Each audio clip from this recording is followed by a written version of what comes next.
The last time I covered a movie, the content detectors gave notice that my transformative, fairly used 30-minute analysis was apparently not transformative enough, and my efforts to obscure the disqualifying qualities didn't exactly work. Is this what you want? Come on, strike me down, Zeus.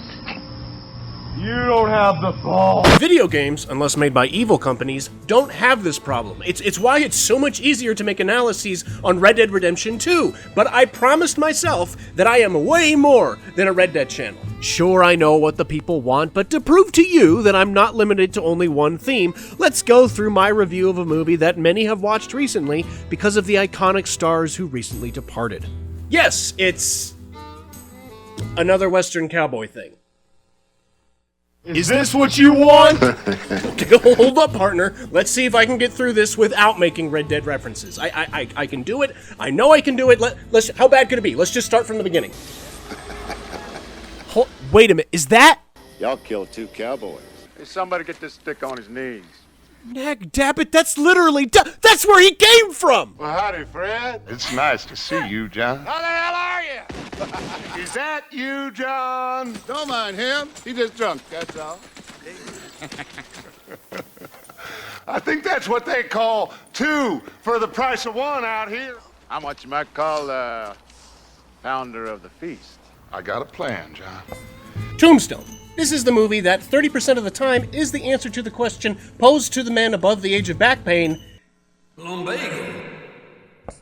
What is your favorite movie? For the longest time, this movie was not my answer to that question, because I had never seen it before. But now that I have, has that changed? No, but I was greatly impressed by it. The first thing that stuck out to me was, of all things, the set design. When we first pan over into Tombstone, the town itself, it occurred to my older Gen Z mind that there is no CGI utilized in this film. At all.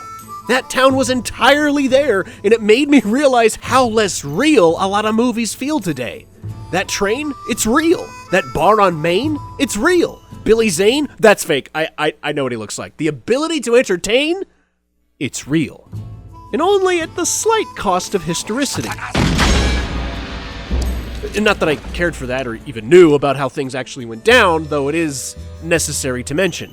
Because despite the grounding in real history and real names of real people, Tombstone is a movie, you know? It does the movie things that movies do. It's got bad guys killing the cat, good guys kicking out the dog, and line after line of quotables from memorable characters. It summarizes moments and simplifies motives. It gets to the point, and the points matter. A film where half the scenes are made up and the points don't shatter. Songs of the Cowboy. Tombstone is a film that aims with the sights of history to hit the target of entertainment. Sometimes you gotta offset the sights a little bit to land a better hit. And this movie is a hit.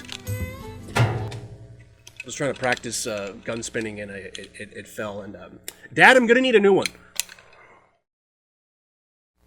Oh, I broke it even further. Shit. The quality of Tombstone is terrific, tangible, and teachable. It's excellent scene after excellent scene after mediocre 90s tripe rom-com trope after excellent scene after excellent scene after the most atrociously immersion-breaking third-act victory I have ever seen after excellent scene after excellent resolution.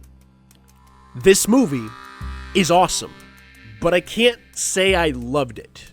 Some parts were a bit too much for me to compromise on one way or the other. However, I know that I will be rewatching Tombstone many more times in my life, and like with any well-made fun movie, it'll get better every time I watch it, and one day I'll join the 100% of men that will start watching and finish Tombstone if it's playing on TV. Which assumes I even have television in the traditional sense? Like, I thought we were all just picking and streaming at this point? Where was I? Tombstone, Kyle! I chose not to make this review by giving my immediate post-viewing thoughts because many fresh ideas don't stay fresh as valid assessments.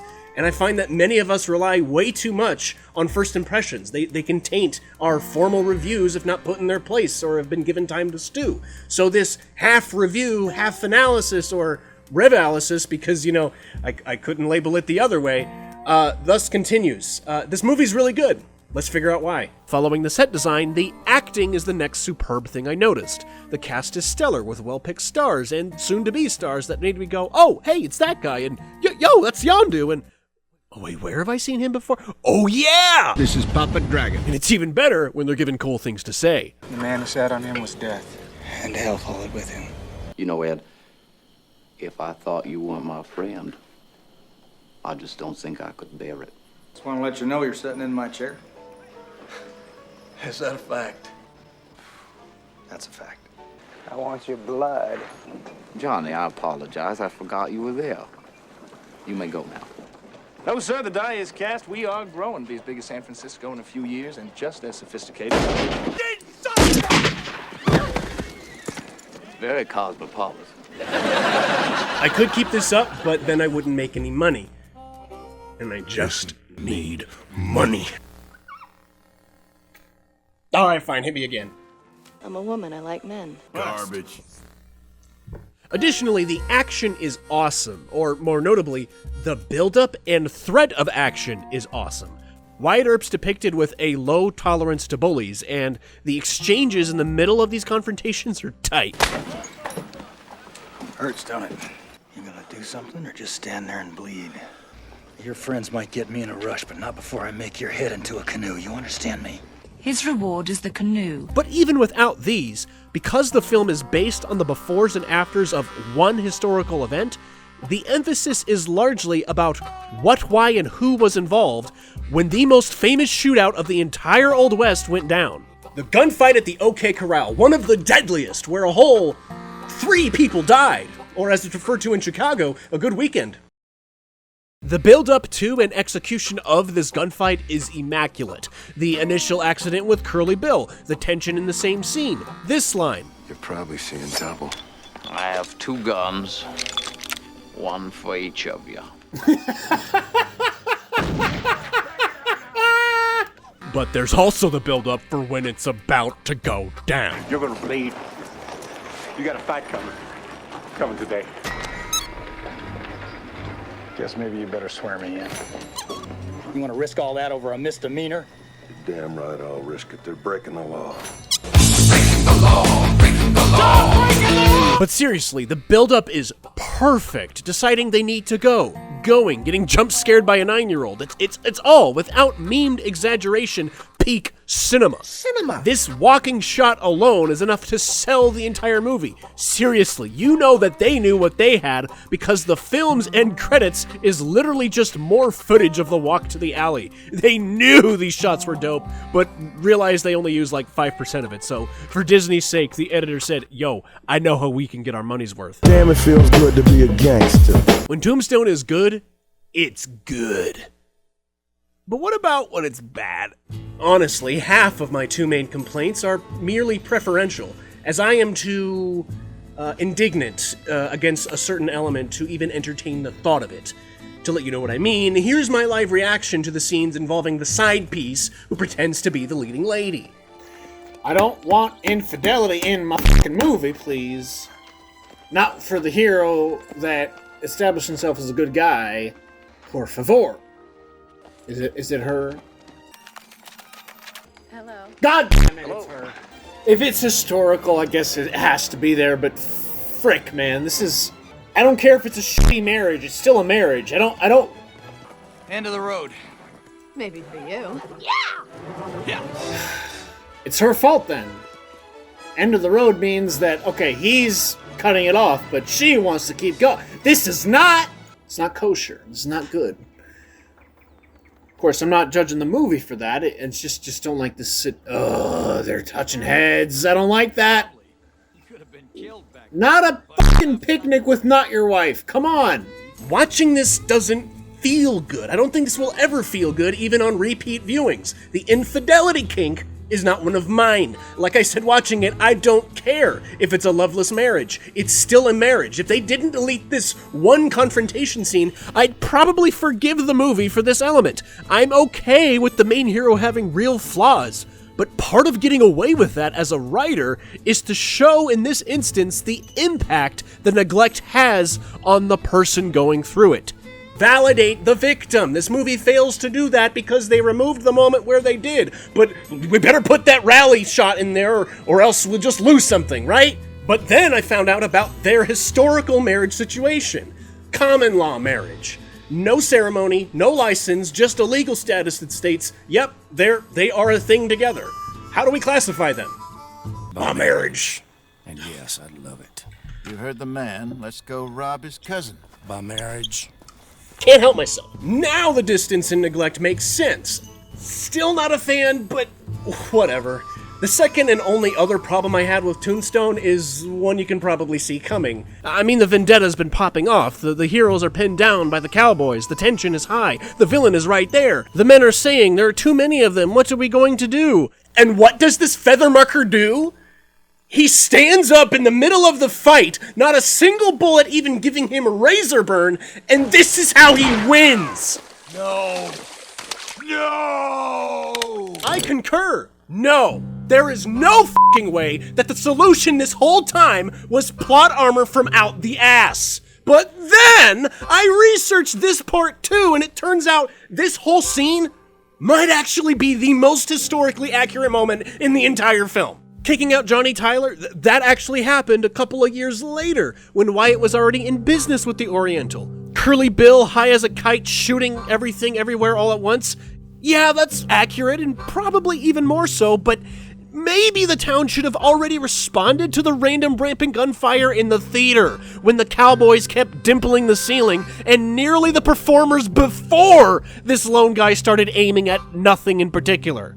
Or even the OK Corral confrontation with the Cochise County Cowboys? Okay, yeah, that alley was only 15 feet wide, Ike Clanton never acquired a gun to shoot from a window, and the real Doc Holliday got injured in the hip. But this scene, this unit literally, canonically, walked out in the middle of a hailstorm of bullets, his coat getting ripped to shreds, but he himself not getting hit once, and blasted Bill with both barrels. The only discrepancy I'd count as noteworthy is the report that Curly Bill was 50 feet away from him by the water, not in the water, which is an even greater distance than what was depicted, so the truth is truly stranger than fiction. But did he really have to say it like this? No! Despite my reputation as a very serious person, I really wanted to joke about this scene, but Doug Walker already beat me to it. No! And given its commitment to history, it's hard to find a good enough stopping point when the real climactic moments aren't climactic enough. So we get the payoff of Ringo and Holliday's rivalry in a probably didn't happen, but man is it cool ending for the two partners of both sides of the feud. I dig it. Despite my gripes with Tombstone, I can't deny how awesome the story is, how charming these characters are, and how memorable the whole experience was. I'll give it a liked it. We'll definitely see it again out of 10. And now begins the analysis portion of the Revalysis, where I thought about it for a bit and realized a few takeaways for all of us to consider. Starting with the Shakespeare illusion. In the theater scene, practically the entire cast is present to watch the traveling performer's variety show. While it's obvious why Faust was being shown... But who was the devil? Damn. You may indeed, if you get lucky. What's not as obvious is why there's this much attention given to a Shakespearean monologue, which everyone in the theater is hyped for. Why is this here? St. Crispin's Day speech from Henry V. And why from Henry V? I think it's because the movie is telling us what it is doing. Just like Shakespeare took the history of English kings and dramatized them into plays, Tombstone, the film, is doing the same with Tombstone, the town, retelling the story in a package that excites and motivates us to be there when the battle is going down, even when you're outnumbered. Of fighting men, they have full 300,000. That's 5 to 1. There's 6 of them. Damn, this is like a bad dream.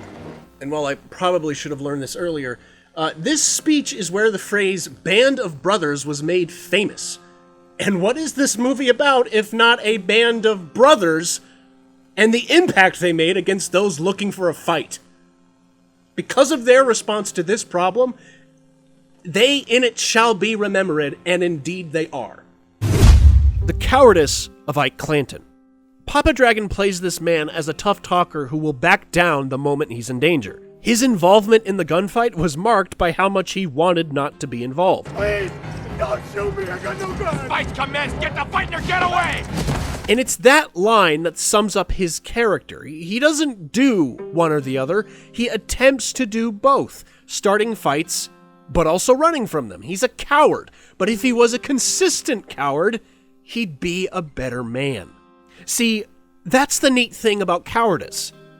It kind of makes the world go round. It might be better for cowards to run certain things because then it means the world won't be on fire nearly as much.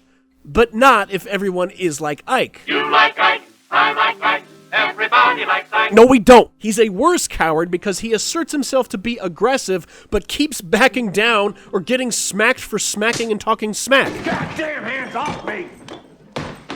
Don't you ever put your hands on me, see? Don't you ever try to manhandle a cowboy, because we'll cut you. To run away from a fight but then surprise attack from a window is far worse for his soul and the world he engages with than to simply run away all the time. In other words, consistent cowardice may in fact not be a bad thing. If it keeps you alive and you're not causing harm to others, that's far better than acting on angry impulses but then shriveling up when there's the slightest pushback. Cowardice saved Clanton's life in the film, when it finalized his arc into throwing the sash and abandoning his gang affiliation. Better to be brave all the time, no doubt, but you either get in the fight or get out. There is no room for anyone in the middle. If that's true, then it's up to you to follow through with our final clue. Doc Holliday is a myth for you to match. As much as I felt that Doc Holliday was overhyped, the more thought I gave him, the more justified the hype was. Doc's reputation is established by Wyatt's word that he saved his life, and Doc re-enters his life by saving it once again from another cowardly bully. Although a gambler, Doc is honest about everything he says. You always know where you stand with him, and even though that causes tension between him and Ringo, Doc dispels that tension with a goofy talent. And later, when Ringo's not playing around, neither is Doc. He matches the tension with Ringo by inviting him to a duel, as opposed to a preemptive sneak attack. He never flinches to danger, he's unfazed by fire, and he doesn't let the consumption consume his life. Not when he has friends in need. He has no crisis of identity. Everyone loves saying the quotes in that funny voice, and they love his competency with his iron. But what solidifies Doc Holliday as a great character is his loyalty and his presence. By presence, I don't mean his personality on screen. I mean the physical fact that he will show up, no matter what. Doc Holliday doesn't end in glory, he ends in honor. How much better for you, instead of going out as a flare that everyone saw in awe and will embellish for decades, if you were to see the torch, or maybe just the candle of your life, and the warmth and light that it provided for others. Doc dies with nothing on his feet, but in his hands, his legacy. A life retold from a beloved brother's perspective. If Doc Holliday should be any example to us, let it be this. Live the life you want your friends to write about you. Live for it. Live for me.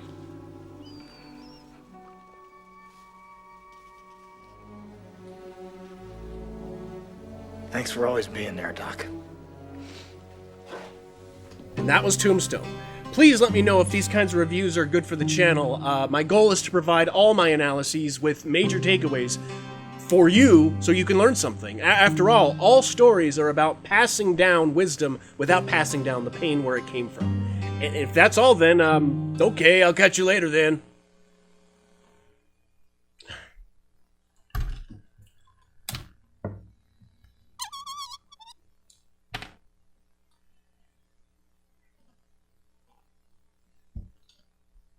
You'd think we could fit one more there. Oh, I didn't mention tuberculosis. Hurts, don't it? It hurts, don't it? It hurts. I want your blood. I'll suck your blood. Oh, shit.